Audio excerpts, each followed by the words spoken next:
I'm Rick McGuire. I'm the executive editor of CardioSource World News, and I'm at the Cardiovascular Care Summit, Solutions for Thriving in a Time of Change.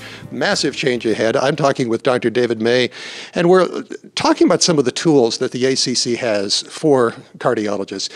You address some of them here. What's available? What do cardiologists need to know about those tools that are out there? I think that the basic concept of having tools to work with is the recognition that we're going to have data collection being done regarding physician performance, regarding practice characteristics. And the data tool collection set that the college has is very robust and very, very useful in providing that data collection. We have mostly well-known, I think, to all cardiologists, what we call the NCDR suite, the National Cardiovascular Data Registry suite of registry systems, the most popular being Cath PCI, and then the very now famous door-to-balloon time process that we've gone through. But college has a number of other tools, particularly now moving to the outpatient side.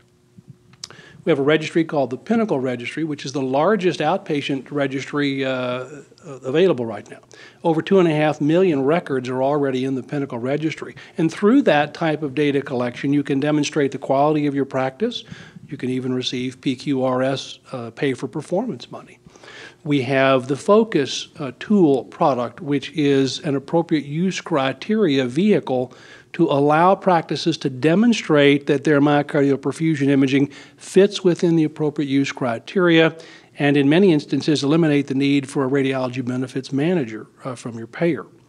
We have other quality tools, the Cardiovascular Practice Improvement Plan, or CPIP plan, which is also very, very effective at allowing a practice to demonstrate that they not only do quality medical work, but that they have a quality business operation as well.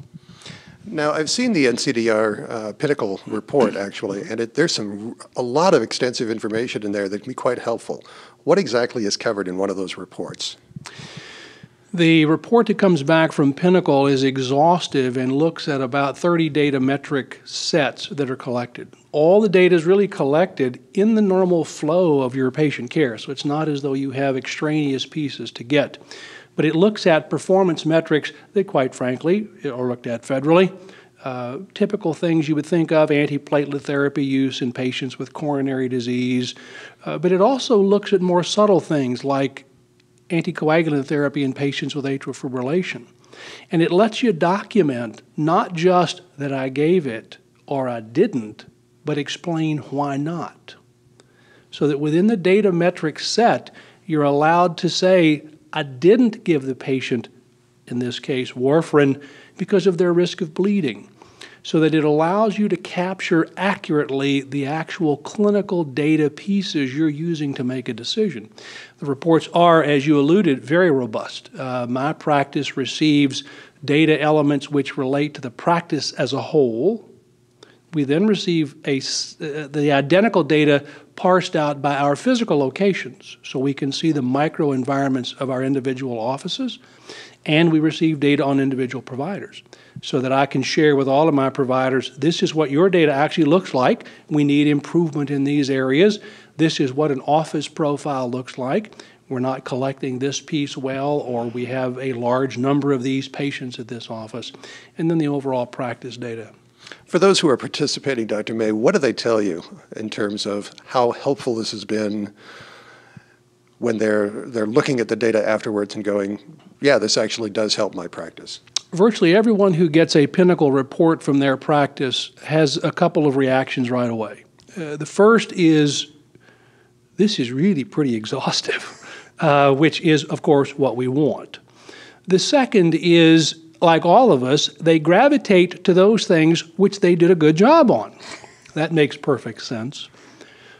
But the third part is they then immediately look at those things that they didn't do so well on. And that is the key of registry participation, because invariably they will go back and address those problems right now.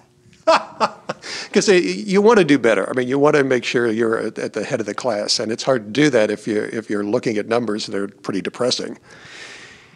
Yes, nobody in our profession wants to be at the back end, and so they will make very concerted effort to fix it.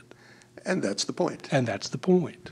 So how do you access some of these tools online? I know they're available through CardioSource. That's correct. They're all available through CardioSource and our website. We have not only that, but programs to initiate you in each of the various types of tools that we have, as well as webinars that are done both live and recorded for people to access to gain information.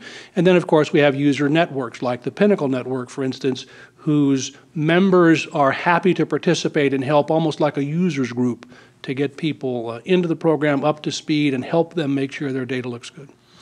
Once they get the data back and they actually see the improvement, does that bring a smile to their face? Absolutely. And usually money to their pocket. Ooh, that's good too. Even a more attractive feature. Thank you, Dr. May. I appreciate your time here.